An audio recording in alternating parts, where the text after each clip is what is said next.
Во повеќе наврати досега разговаравме, укажувавме на потребата да се излезе во пресред на барањата на работниците.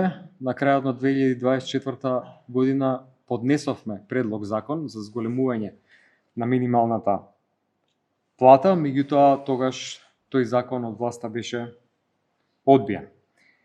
Имајќи ја предвид се потешката економска состојба во која работниците живеат, драстично намалениот животен стандард, имајќи го предвид порастот на цените, растот на цената на струјата, други трошоци и повеќе компоненти од тоа што представува трошок во синдикалната кошничка, ние подготвивме нови законски решенија кои што ќе ги поднесеме во собранието.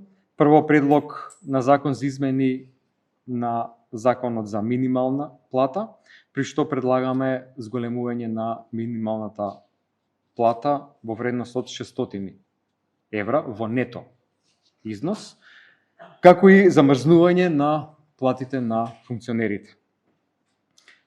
Со ова одржуваме континуитет на нашите политики од време кога СДСМ ја водеше владата, кога платите минималната, просечната растеа во континуитет, дури и во ситуација на многу тешки кризи, а истовремено ги поддржуваме барањата на работниците и Сојузот на синдикати кои што беа вчера изнесени во јавноста.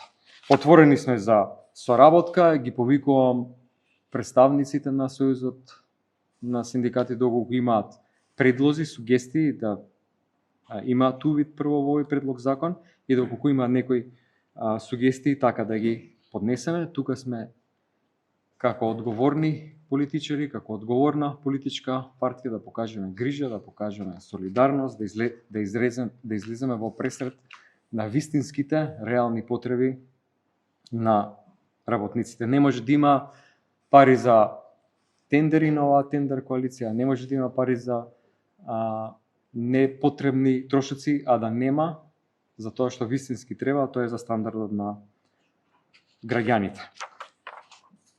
Потрошувачката кошничка и цените растат, инфлацијата исто така, таа го јаде сериозно стандардот. Ние денес имаме практично најниска минимална плата во регионот. Порасна платите и во Албанија, и во Србија, и во Косово, во Црна Гора, само кај нас тоа не е случај. Владата едноставно до сега не води никаква грижа. Само уште еден аргумент за младите, кои што секако иднината ја гледаат надвор. Од земја сметам дека тоа треба да се запре. Во времето на нашето владење се практично и повеќе од дуплираше минималната плата, скоро се дуплираше просечната плата од 22 на 42.000, минималната од 8 на 22.000 денари, и ние не се залагаме само за зголемување на платите, туку за достоинствен живот. Тоа што нашите граѓани, нашите работници навистина го заслужуваат. Сметам дека, имајќи ја предвид целата ситуација, сметајќи дека ова се темели на реални параметри, реална потреба на работниците, овој пат, за разлика од минатиот пат, кога предлог законот беше одбиен, сега власта ќе го прифати. Ви благодарам.